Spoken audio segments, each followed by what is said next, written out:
D'abord, je ne me suis pas rendu compte, hein, je ne savais pas. Et puis alors, quand on m'a expliqué que mon ami devait débarquer, j'ai été très déçue et je ne comprends pas très bien pourquoi. Maintenant, on m'a expliqué les motifs. Et bon. Je dois dire que j'étais fort traumatisé par le fait que j'entendais dire que ma femme allait devoir quitter. Et donc j'étais un petit peu trop centré peut-être sur mes propres intérêts pour me demander quelles étaient les raisons qui poussaient l'équipage à vouloir éjecter les passagers. Je n'ai compris que plus tard, lorsqu'on m'a expliqué les raisons techniques, mais n'empêche, je trouvais curieux qu'après avoir accepté que les gens montent dans l'avion, on les fasse quand même descendre. Là, tout le monde était installé et c'était déjà toute une histoire pour s'installer. On a attendu un temps fou, il faisait froid, etc. Alors quand enfin tout le monde est installé, on décide d'en débarquer 5.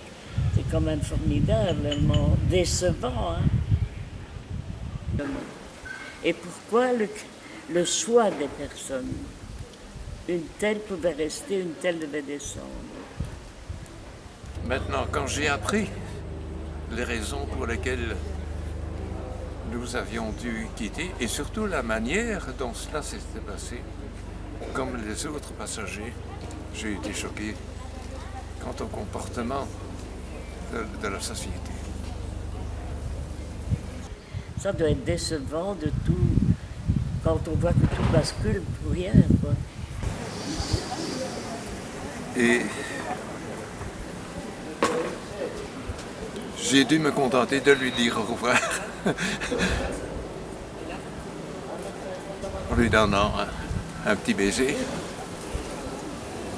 et en espérant que les choses se passent quand même correctement pour elle. Les contacts que j'ai eus avec ma fille qui s'est rendue auprès d'elle depuis m'ont tranquillisé parce que le personnel de Bergamote s'est vraiment mobilisé pour qu'elle soit soignée vraiment, qu'elle ne se sente pas perdue, isolée.